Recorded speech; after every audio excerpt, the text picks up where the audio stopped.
The planet Tatooine, home to Jawas, Sand People, a space wizard, the Cantina, and the city of Mos Eisley.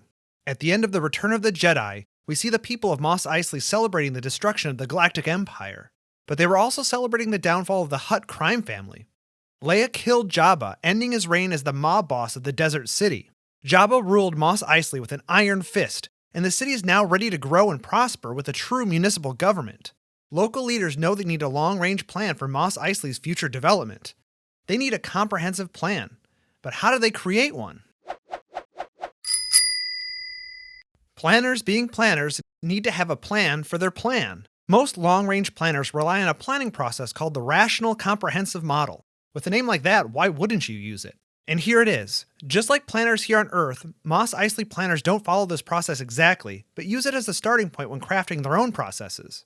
Choosing a good process is important because it can take planners anywhere from 1 to 3 years or more to produce the plan. That sounds like a long time, but the plan's time horizon is 20 to 30 years into the future. Mos Eisley planners start their process by figuring out what the problem this plan is meant to solve. To figure that out, planners will begin by gathering information about the current state of the city and future trends. In Mos Eisley, planners are noticing that the city is growing and expected to grow even faster. Jawas are selling droids to moisture farmers as fast as they can capture them, and this new droid labor is freeing up young farmers to move to the bright lights of Mos Eisley. Planners know that they need to find new areas for growth, either in the undeveloped desert outside the city or through infill development within the existing city limits. With a basic understanding of current conditions in hand, Mos Eisley planners know that they need to get public input to hear what residents think about their city and what they see as opportunities and challenges. The planners host their first community workshop. At the workshop, they do a SWOT analysis. They ask residents for Mos Eisley's strengths, weaknesses, opportunities, and threats. They also ask residents to provide input on an overall vision for the future of Mos Eisley. All of the alternatives they develop in the next phase should be able to achieve this vision. After receiving all that public input, the planners produce an Issues and Opportunities report and present a draft vision to the Mos Eisley City Council. The council approves the vision and the planners begin developing growth alternatives. They have the resources to plan and evaluate 3 alternatives for future growth and development. The first alternative is a business-as-usual alternative, where development would go with any plan at all in Mos Eisley's case. Development would encroach on the Sarlacc pits to the north and stretch south, turning Anchorhead into a de facto suburb. Many moisture farms would be converted into urban areas.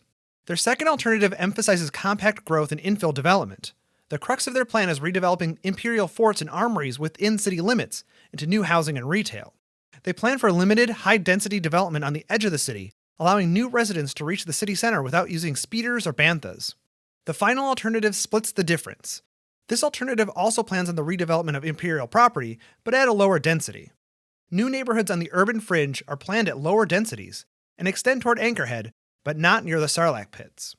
With the alternatives developed, the planners then evaluate them on a variety of criteria, including how much traffic they will generate, the environmental impact, and the cost to provide public services. With the evaluation complete, they go to the public for more input. They receive much more public interest in this workshop than the previous workshop. Environmental groups call for the preservation of Sarlacc habitat and promote the compact growth alternative. Moisture farmers on the edge of Mos Eisley have been waiting for the downfall of the Hutt regime for years and are eager to sell their property to real estate developers and cash in on this new growth. They favor the business-as-usual scenario. Civic leaders worry that converting too many moisture farms to development could cause water shortages in the growing city. Planners take all of this input and also consider the results of the evaluation. They decide to create a hybrid scenario that takes ideas from all 3 alternatives. The final alternative still conforms to the vision set forth at the beginning of the process. They present the alternative to the city council, who agrees with their work and approves. The planners now have to write the plan. The plan includes policies and implementation programs that direct the location, type, and character of new development. The document also addresses the provision of public facilities and services, the vision for imperial redevelopment, and the preservation of natural resources. The City Council approves the plan and implementation begins. The city of Mos Eisley has a plan that will direct future development for the next 25 years. This is obviously a simplification of the planning process. Perhaps the biggest simplification is the presumption that the planning process goes smoothly. Veteran planners will tell you that this is rarely true. In the case of Mos Eisley, Jawas and Sand People might sue the city, claiming that planners did not adequately reach out to their communities when crafting the plan. Over the course of the planning process, things could also change dramatically. the new republic could impose an entirely new set of spaceport regulations that change where new spaceports can be built. Or Tatooine's fragile economy could crumble, and the city could shrink, not grow. These events would likely trigger plan amendments or the drafting of an entirely new plan. And Mos Eisley's planners may not have used the best planning approach. There are many critiques of the rational comprehensive model. The process is long and expensive, any major change only makes it more expensive. There are valid alternatives, including incrementalism.